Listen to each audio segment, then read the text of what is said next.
Autism Spectrum Disorder Symptoms. This video is about autism symptoms. This is a complex topic, but I'm excited to share with you the data. So let's do this. Hi, I'm Dr. Teresa Lyons. I teach parents the cutting-edge science of autism so that you can make the best decision for your child based on quality information. Core autism symptoms cluster in two domains: social communication interaction and restricted repetitive patterns of behavior. That is how autism symptoms are listed in the DSM-5, which is how autism is medically defined, so that doctors use all the same definition. Autism is diagnosed based on observations. If your child is not hitting their milestones developmentally, that's when red flags should start to warn you. It doesn't mean that a child, if they miss a milestone, then it's autism. It doesn't mean that. Here are some milestones that are red flags for autism screening and/or closer observation. I can't go over every single milestone, but here are some of the major ones. Okay, at 2 months old, the child should begin to smile at people and tries to look at the parent. And they coo and they turn their head towards sounds and they can hold their head up. That's important. At 6 months, they know familiar faces and begin to know if someone is a stranger. They like to play with others, especially parents, and they respond to other people's emotions and often seem happy. They like to look at themselves in the mirror, right? That's why those toys all have those little mirror things on it. And they also respond to sounds by making sounds. They might string vowels together when babbling, like ah, ee, ooh. And they like to take turns with the parent making sounds, so back and forth, like the cooing, the little fun stuff back and forth. They respond to their own name, and they make sounds to show joy and displeasure. They might look around at things nearby, and they put things in their mouth quite often. They show curiosity about things and try to get things that are out of reach, right? You put something away and they're like trying to get it. And they begin to pass things from one hand to the other. Okay, at 1 year, they're shy or nervous with strangers. They cry when mom or dad leaves. They notice, are you there or are you not? They might hand you a book when they want to hear a story.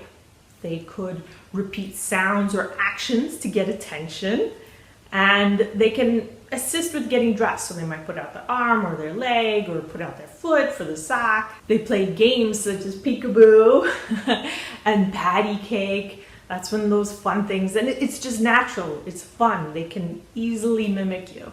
And they use simple gestures like head shaking for no or waving bye-bye. They say mama and dada and uh-oh. And they try and say words that you say. Probably doesn't sound right, but they're trying. They'll also explore things in different ways, like, shaking a toy or banging it or throwing it.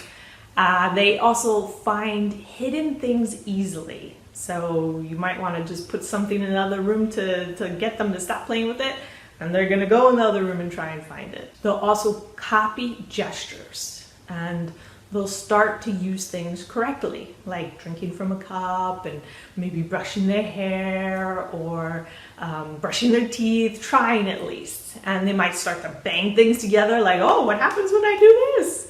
And they'll point, a lot of pointing with their index finger. And they can follow simple directions, like pick up that toy. And they can actually sit up without getting any help. Okay, 18 months. They like to hand things to others to play. They may be afraid of strangers, and they'll show affection to people that they're familiar with. They'll play simple pretend games, such as like feeding a doll. They'll also point to show others something interesting. Oh, look at the plane up there. Look at that bird. They'll say several single words, and they'll say and shake their head no. They'll point to someone when he wants something, and they'll point to get attention of others. Pointing is a big thing. Shows interest in a doll or some type of stuffed animal by pretending to feed it. Really cute. They can point to a body part. If you say, oh, where's your arm? They can point to it. Where's your head? They can point to it. They can follow one-step verbal commands without any gestures. So example, when you say sit down, they can sit down and you don't have to kind of gesture for them what sitting down is. They walk alone, and they may walk up steps and start to run. They can help undress themselves, and they can drink from a cup and eat with a spoon. So these are the milestones that, if missed, are red flags to start monitoring for autism. You can talk with your doctor about your concerns. As I mentioned before, core autism symptoms cluster in these two special domains, and it's social communication interaction and restricted repetitive patterns of behavior. Those are the symptoms. So let me give you some examples as to what that looks like. Social communication and social interaction characteristics related to autism. So they'll avoid or does not keep eye contact. They do not respond to their name. They do not show facial expressions like happy or sad. It's kind of just a stone face. They don't play simple interactive games like patty cake, and they use few or no gestures by 12 months of age. So there might not be a lot of pointing. They do not share interest with others. That's called joint attention. So if you say, oh, look at the airplane, it's gonna feel very difficult. Does not point or look at what you point to. They also might not notice when others are hurt or sad. That doesn't mean that they don't understand it. It's just really that interaction back and forth. So this symptom is a little bit controversial. It doesn't mean they don't, that doesn't mean they don't love you. They still do. They might not pretend play, and they show little interest in other peers. And your child does not have to be experiencing all of these. It might just be a few. All right, examples of restrictive or repetitive interests and behavior. Here's some examples. They might line up their toys or other objects and get upset when the order is changed or if anyone touches it. They might repeat words or phrases over and over and over again. They might play with the same toy the same way, and that's how they always play with toys, in that same particular way. So not really much pretend, not really much creativity or imagination that is expressed with the toy playing. Is focused on parts of objects, so like spinning wheels, something like that. They might get upset by minor changes in schedule or routine, and has obsessive interests. They might flap their hands, rock their body, or spin themselves in circles, and they have unusual reactions to things around them. So like smell and taste and look. And a lot of times you might just be puzzled, like, why? Why is this bothering you? So a reliable diagnosis can be made at 18 months.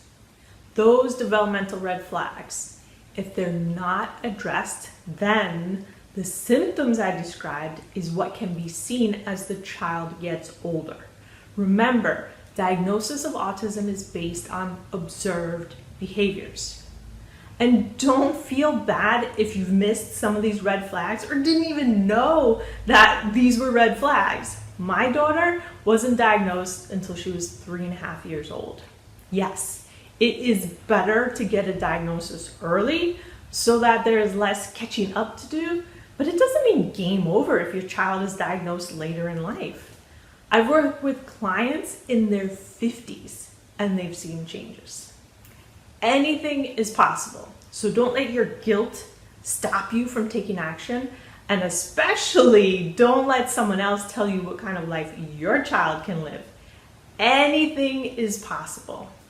So try and not be scared of an autism diagnosis. I actually found that autism has been one of the greatest blessings in my life. It took me a while to get there, but there's so much that you can learn about yourself and your child who has autism. So try not to be afraid of it. It really can turn into a beautiful life. If you found this video to be helpful, please hit the like button and also subscribe to my channel to get the cutting-edge scientific information about autism so that you can make the best decision for your child based on quality information.